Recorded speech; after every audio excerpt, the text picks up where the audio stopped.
ایک شاعر کا بڑا اچھا شعر یاد آتا ہے کہ کیا حال پوچھتے ہو میرے کاروبار کا، کیا حال پوچھتے ہو میرے کاروبار کا، ہم بیچتے ہیں آئینہ اندھوں کے شہر میں۔ ارے بھائی، تو غلطی تو آپ کی ہے نا، آئینہ بیچ رہے ہیں تو آنکھوں والوں کے شہر میں جائیے۔ بھائی حال بہت برا ہے، ایک تو معاشی گراوٹ نے کمر توڑ رکھی ہے، اور دوسری جگہ لاک ڈاؤن نے ہماری ہڈی پسلی ایک کر دی ہے۔ اب ایسا سمجھیے کہ بس رینگتے ہوئے ہم آگے بڑھ رہے ہیں، جس بھی کاروبار میں اپنا ہاتھ ڈالتے ہیں ایسا لگتا ہے کہ جیسے نقصان ہمارا پیچھا کرتے ہوئے آ جاتا ہے۔ حال تو برا ہے۔ دیکھیے علی بھائی، یہ جو زمانہ ہے اس زمانے میں بہت افراتفری مچی ہوئی ہے، اور سب سے بڑی بات یہ ہے کہ مسلمانوں کی تمام عالم میں جو معاشی بائیکاٹ، معاشی ناکہ بندی ہو رکھی ہے، اس نے ہمیں بہت ٹھیس پہنچائی ہے۔ تو اگر ہم مڑ کر دیکھیں تو ہر طرف صرف ظلم اور ستم ہی ہو رہا ہے۔ اب ایسے میں ہم لوگ کس طریقے سے آگے بڑھیں؟ بلکہ میں تو کبھی کبھی یہ بھی سوچتا ہوں کہ ہمارا ماضی کتنا شاندار تھا، لیکن جب ہم اپنے مستقبل کے بارے میں سوچتے ہیں تو ایسا لگتا ہے کہ شاید بہت اندھیرا ہوگا۔ دیکھیے، اسلام کا ماضی بھی شاندار تھا اور مستقبل بھی بہت شاندار ہے۔ آفتیں تو مسلمانوں پر ہے۔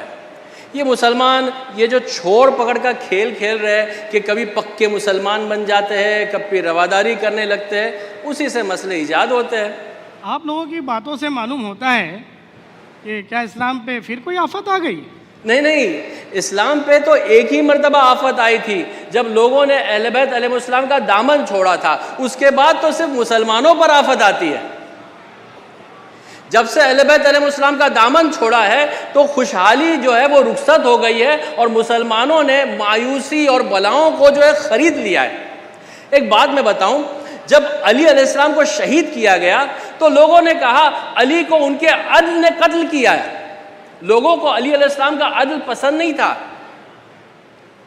لیکن وہی مسلمان آج عدل کا مطالبہ کر رہے ہیں اور در بدر کی ٹھوکریں کھا رہے ہیں جسٹس کے لیے۔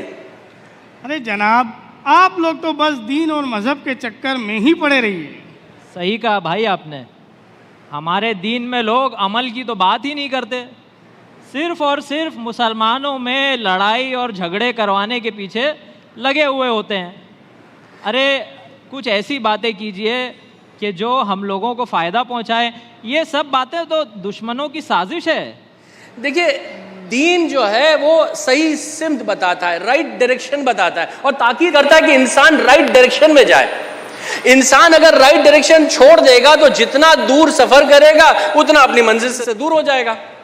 اور رہی بات رزق کی، تو میں ایک بات بتاؤں آپ کو، رسول خدا صلی اللہ علیہ وآلہ وسلم کے شہادت کے 3 دن بعد، دفن کے 3 دن بعد، جناب سلمان فارسی نے ایک خطبہ دیا، اور خطبہ یہ تھا، کہا قسم اس کی جس کے ہاتھ میں سلمان کی روح ہے، اگر تم علی کو اپنا امام بنا لو تو آسمان و زمین سے تمہیں رزق ملے گا، پرندوں کو آواز دو گے تو تمہارے پاس چلے آئیں گے، سمندر کی مچھلیاں تمہارے پاس چلے آئے گی، لیکن تم نے علی علیہ السلام کو اپنا امام نہیں بنایا۔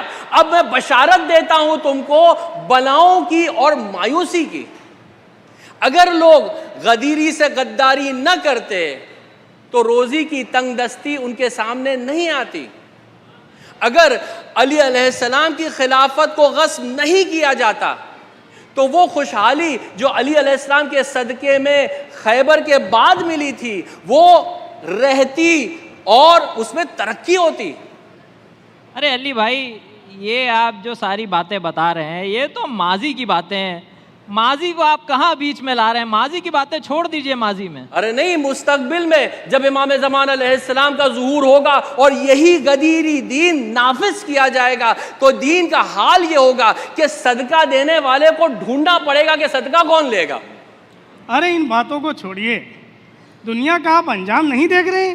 ہر طرف افراتفری ہے، فتنہ و فساد ہے، جنگیں ہو رہی ہیں، لوگ ایک دوسرے سے لڑ رہے ہیں۔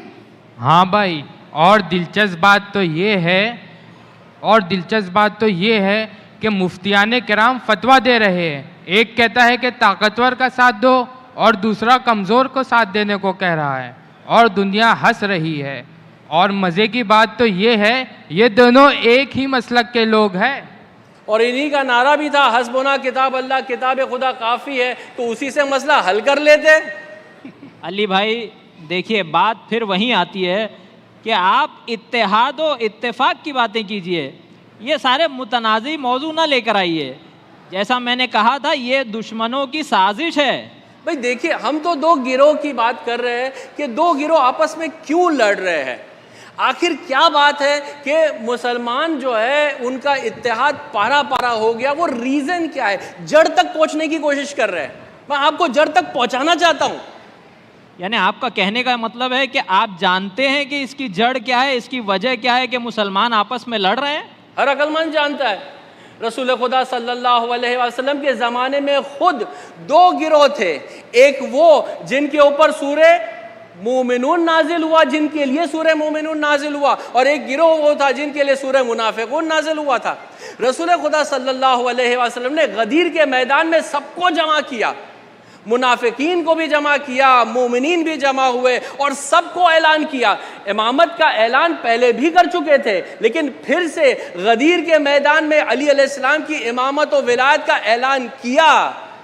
اگر اس وقت جب سب لوگ جمع ہو گئے تھے اس وقت اس اعلان پر متحد رہتے تو آج تک اتحاد باقی رہتا. لیکن اس وقت لوگوں نے غدیر سے غداری کی، پلٹتے ہی سب نے اپنا اپنا امام بنا لیا. تو جب امام الگ الگ بنا لیا تو یہ اتحاد پارا پارا ہو گیا.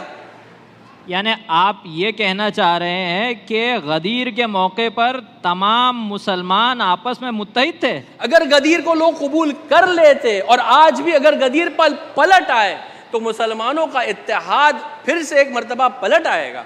غدیر پر آ جائے لوگ، ایک مرکز پہ لوگ جمع ہو جائے. جناب والا جہاں تک میں سمجھتا ہوں یہ کچھ افراتفری پھیلانے والے، انتشار پیدا کرنے والوں کی سازش تھی کہ وہ لوگوں نے مسلمانوں کو اس طریقے سے بھڑکایا کہ وہ الگ الگ حصوں میں، الگ الگ فرقوں میں تقسیم ہو گئے. لیکن بات سوچنے والی یہ ہے کہ اس میں عام مسلمان کا کیا قصور ہے؟ جناب والا، کیا میدان غدیر میں لاکھوں مسلمان نہ تھے؟ کیا ان میں کوئی عام مسلمان نہ تھا؟ کیا ان تک غدیر کا پیغام نہیں پہنچا؟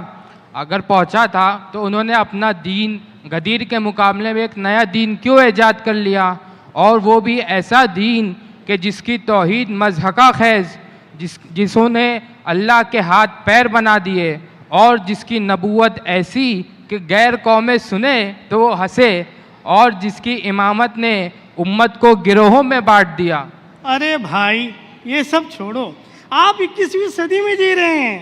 ایجوکیشن کی بات کیجئے، ترقی کی بات کیجئے. یہ پرانے مردے اکھاڑنے سے کیا فائدہ؟ بھائی میں آپ کو ایک شعر سناتا ہوں. یہ جبر بھی دیکھا ہے تاریخ کی نظروں نے، یہ جبر بھی دیکھا ہے تاریخ کی نظروں نے، لمحوں نے خطا کی، صدیوں نے سزا پائی. بھائی دیکھیے وہ خطا جو تھی وہ اہل بیت علیہ السلام کو چھوڑنا تھا، اور صدیہ جو ہے گزر گئی ہے، آج تک لوگ بھگت رہے. علم کی بات آپ نے کی تو رسول خدا صلی اللہ علیہ وسلم کا ارشاد یہ تھا کہ میں علم کا شہر ہوں اور علی اس کے دروازے ہے. اور لوگوں نے کیا کیا؟ لوگوں نے اسی دروازے کے گھر کو جلا دیا.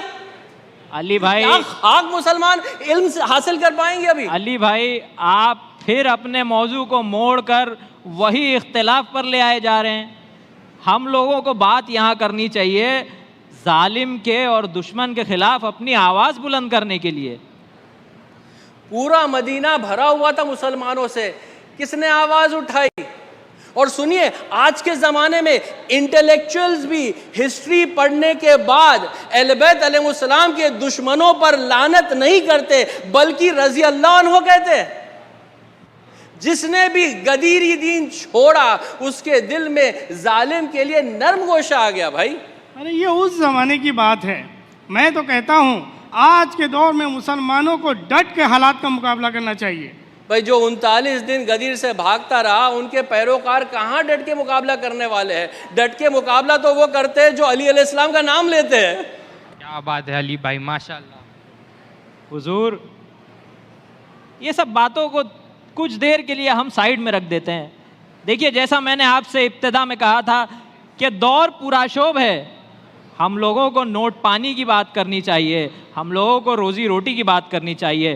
دیکھیے ہم لوگوں کے درمیان کوئی موٹیویشنل باتیں کیجیے کہ جس سے ہم لوگوں کو پتہ لگے کہ ہمیں آگے کس طرح سے بڑھنا ہے، کس طرح سے لوگوں کے درمیان ترقی کرنا ہے اور اس تیزی سے بڑھتی ہوئی دنیا کے ساتھ رہنا ہے. دیکھیے بھائی میرے پاس تو ایک ہی بات ہے، ہمارے جوان اگر امام علیہ السلام کو اپنا آئیڈیل بنا دے، امام علیہ السلام کی زندگی سے سیکھیں گے تو آگے بڑھیں گے. رسول خدا صلی اللہ علیہ وآلہ وسلم کی شہادت کے بعد لوگوں نے یہ چاہا کہ فدق کو چھین لیا جائے تاکہ اہل بیت علیہ السلام کا جو ذریعہ معاش ہے وہ بند ہو جائے، پیسے ختم ہو جائے، کوئی پیسہ نہ رہے، بالکل بوائیکاٹ، ناکہ بندی جو آپ نے ورڈ یوز کیا. لیکن اس کے باوجود کیا ہوا؟ اہل بیت علیہ السلام نے جو ہے مایوسی دکھائی، اندھیرا آ گیا سامنے؟ نہیں.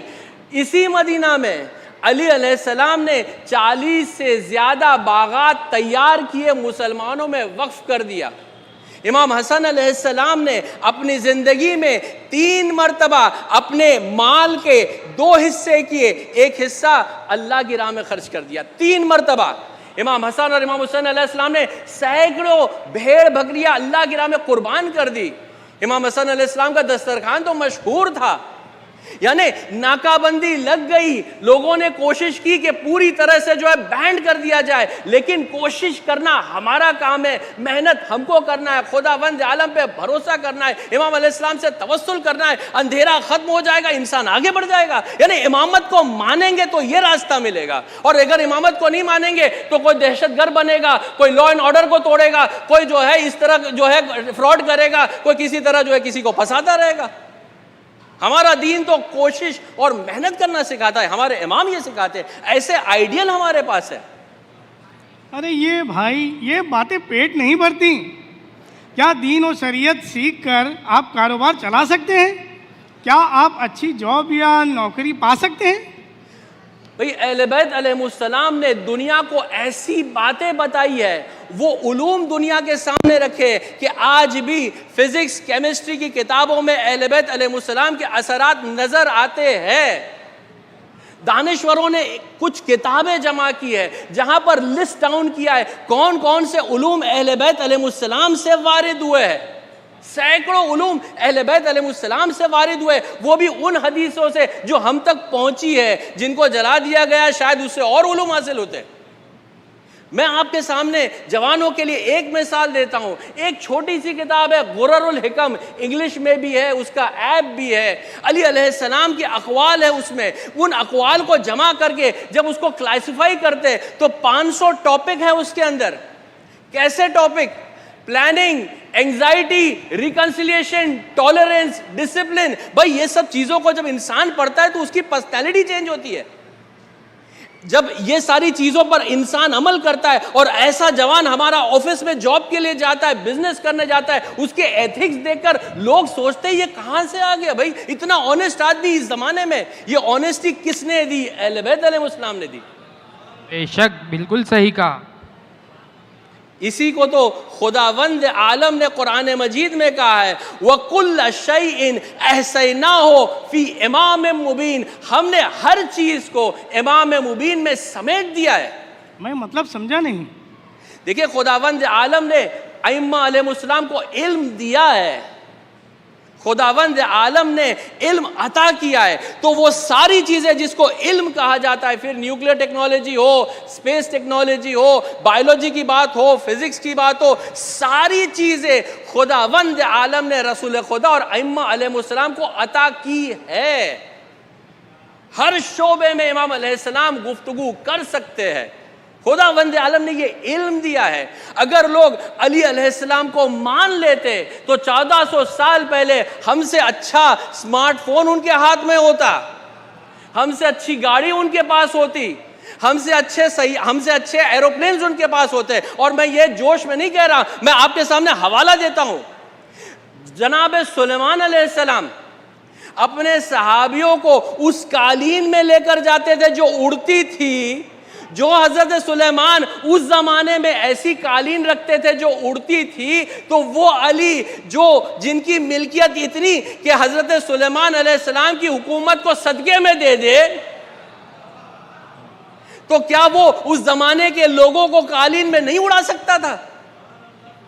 نہیں. میں سنیے, میں آپ کے سامنے ایک روایت پیش کروں. علی علیہ السلام کی جو مشہور و معروف روایت ہے, سلونی والی جو روایت ہے, اس میں جملہ کیا کہتے ہیں؟ امام علیہ السلام فرماتے فَلَعَنَا بِتُرْكِ السَّمَاءِ عَالَمُ بِتُرْكِ الْأَرْضِ, بے شک میں آسمان کے راستے کو زیادہ اچھے سے جانتا ہوں زمین کے راستے کے بنسبت. تو وہ مولا جو آسمانوں کے راستے کو اس زمانے میں جانتا تھا, آج ہمارے سائنٹسٹ, ہمارے ایسٹروناٹ اوپر جاتے ہیں, کروڑ روپیہ خرچ کر کے مارس اور چاند سے خالی مٹی لے کر آتے ہیں. اس زمانے میں میرے مولا کہتے ہیں میں زمین سے زیادہ آسمان کے راستے کو جانتا ہوں. ہمارے مولا ہم کو وہاں لے کر جاتے, ان سیاروں پر لے جاتے جہاں آبادی ہے, جن کو سائنٹسٹ آج تک ڈھونڈ رہے ہیں. علی بھائی پھر تو شاید ہماری روزی روٹی کا بھی مسئلہ نہیں آتا. ہم ایسے سیاروں پر جا کے وہاں سے سونے چاندی ہیرے جواہرات اکٹھا کر کے اپنے مولا کے ساتھ لے آتے. بھائی ہیرے جواہرات خزانوں کے لیے تو اوپر جانے کی بھی ضرورت نہیں ہے. تھوڑی سی کوشش کیجئے, ظہور کی دعا کیجئے. جب امام زمان علیہ السلام کا ظہور ہوگا تو زمین خزانے خود اگل دے گی.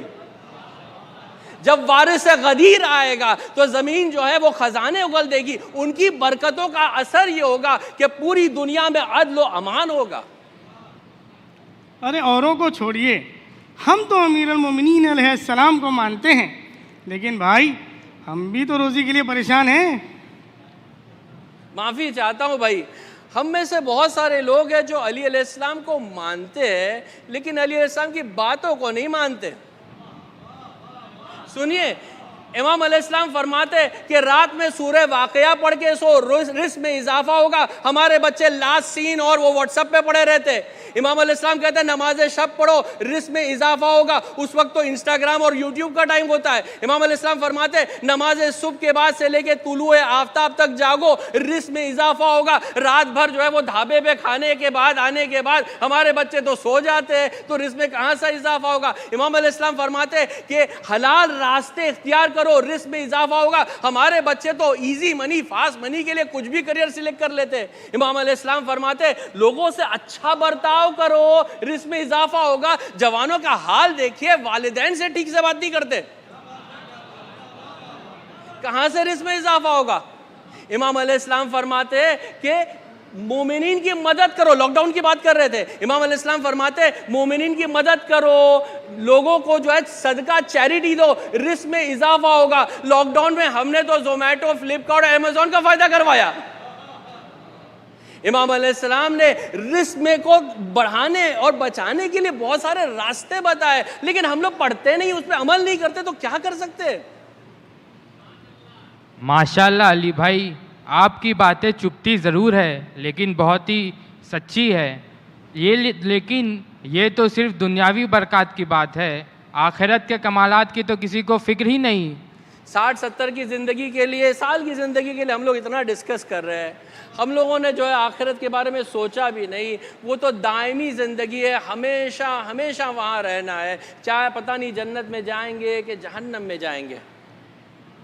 دیکھیے علی بھائی, ہم تو سیدھے سادے آدمی ہیں, بہت زیادہ دین نہیں جانتے, لیکن بس اتنا جانتے ہیں کہ جو شخص اگر کلمہ شہادتین پڑھے گا تو جنت میں ضرور جائے گا. ٹھیک ہے, یہ آپ کا عقیدہ ہو سکتا ہے, قرآن مجید نے کچھ اور کہا ہے. خداوند عالم نے سورہ منافقون میں نازل کر کے بتا دیا کہ کلمہ شہادتین پڑھنے والے جہنم میں جائیں گے. کلمہ شہادتین جو پڑھے گا بغیر ولایت علی علیہ السلام کے, یہ کلمہ شہادتین اور زیادہ آپ کو عذاب میں مبتلا کرے گا. جناب وہ لوگ تو نمازیں پڑھتے ہیں, تب بھی ایسا ہوگا؟ ارے بھائی, اس حد تک تو شاید دین میں نے بھی پڑھا ہے. خود قرآن کریم میں اللہ تبارک و تعالیٰ ارشاد فرماتا ہے سورہ ماؤن میں کہ بسم اللہ الرحمن الرحیم ویل للمصلین, کہ وائے ہو تباہی ہو ان نمازیوں کے اوپر، تو شاید یہ کہنا کہ جنت و جہنم اور آخرت کا صرف اور صرف معیار نماز کی ادائیگی ہے، شاید میرے حساب سے یہ چیز کہنا غلط ہو۔ بھئی آپ نمازی کی بات کرتے ہیں، نمازی نہیں، مسجد بنانے والا بھی خداوند عالم نے ان منافقین جنہوں نے مسجد زرار بنائی تھی حکم دیا کہ مسجد کو انہدام کیا جائے۔ منافقین سے کوئی بھی عمل قبول نہیں ہوتا۔ لیکن جناب سب لوگ تو منافق نہیں ہوتے ہیں نا۔ ہاں بات بھی صحیح ہے، سارے تو منافق نہیں ہوتے۔ ایک روایت ہم کو رسول خدا صلی اللہ علیہ وآلہ وسلم سے ملتی ہے، فرماتے یا علی حبک ایمان و بغضک نفاق۔ بے شک علی بھائی بالکل صحیح فرمایا، بس ذکر علی کر کے دیکھیے لوگوں کو برا لگتا ہے یا نہیں۔ اکثریت کے چہرے نام علی سن کر بگڑ جاتے ہیں۔